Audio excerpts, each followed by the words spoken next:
Hey everybody, this is Larry. This is day 14 of the August Leetcode challenge.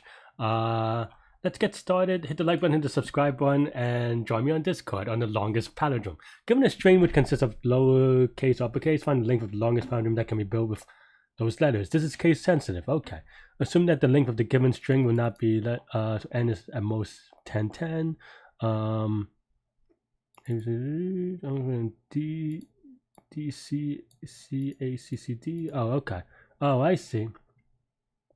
So basically, oh, okay. So just given all these strings, all these characters, find the longest string. Okay, okay, okay. So basically, I think I have a greedy algorithm.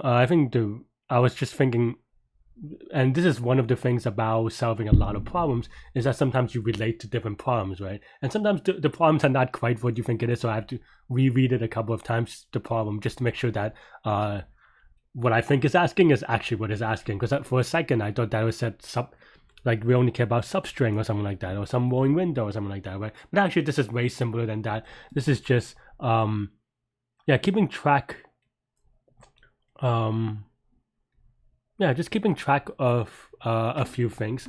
So I think palindromes come up for whatever reason, maybe because it's fun. Comes up on interviews and just problem solving in general. So these are observations that, with practice, you're gonna make very quickly. I just want to make that explicit because I'm going to make a couple of observations, and it seems like I'm making no effort. But the effort was made in the past, where when I'm practicing these type of problems, I'm like, oh yeah, that palindrome has this, palindrome has that, right?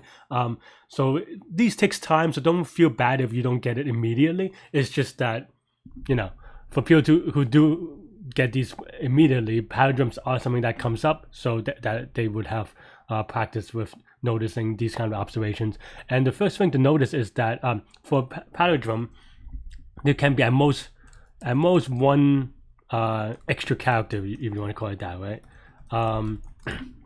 And then for every other character except for that one extra character, everything else is paired off, right? So from that, I have a greedy solution where we just, the ordering doesn't matter. It is case sensitive in this case, but the ordering doesn't matter. So what we need, or what we want, is just count the number of characters, because then you could permutate them in any other way after that. So actually in Python, you could do something like, counter is equal to collections dot counter s, something like that, and that'll put everything in the counter. I'm going to make it explicit just because just for learning purposes, or for teaching purposes perhaps. So I have counter is equal to, so I have a collection of default dicts instead, which does the same thing, but now you do for each character in s, we increment, so then this keeps track of how many characters it is in each, or for each character, how many count it is in the entire string, right? And then now we could go for it, in a couple of ways, and you could solve this programmatically in different ways. But the way that I'm going to do it is just to be as close as I would say it in English as possible, right? So I'm just going to have a boolean has extra character, I was going to say odd character, is equal to false, and then total is equal to 0. So then now for x in s dot keys, say, so for every key, and this is a character, let's just say if let's see, if s sub x mod 2 is equal to 0, and again, you can definitely write this more Pythonically, or just in a clearer way, or in a shorter way rather, but I'm aiming to be as articulate through my code as possible right now. So if the number of characters is even, then we could just take all of them, right? So then we go do. So we could use all the characters, and then else, if they have number of odd characters, then we take s of x minus 1, because we can take the extra odd character, and then now we have an has extra character equals to true, because we just have to, because at most we take one extra character, right? So then now,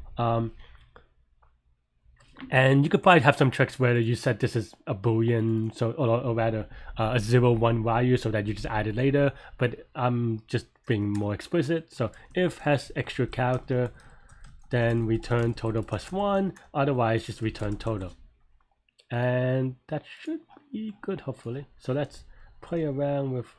Oops, did I mess up? Oh, whoops. This is counter.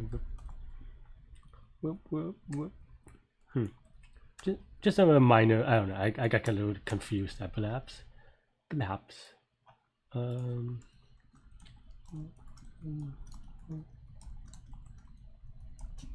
Right. Yeah. So that looks good. Ready to go. Let's submit it. Fingers crossed. And cool. Yeah, so the running time, this is linear per, this is for each item, the linear amount of items, obviously, but for each item is all of 1 work. And then here, this has, the keys have at most all of n keys. And for each one, we obviously also just do all of 1 lookups and all of 1 work. So this entire algorithm will be linear time, or O of n. In terms of space, we do O of n space, because again, for each distinct character we will put in the dictionary once. What I'm doing quickly, a scan, was whether I was wondering whether this is sorted. I mean, this input is sorted, but if this is already sorted, in theory you could do, you could just do you could look at 2 adjacent elements and just scan through the array, but I don't think this is sorted, so you can't do it that way. So I think this is the lower bound. I mean, and they both will have a linear time complexity. All it would do is just change the way we store the space and do this counter. Yeah, that's all I have for this problem. Let me know what you think. Hit the like button, hit the subscribe button, join me in Discord, and I will see y'all tomorrow. Bye bye.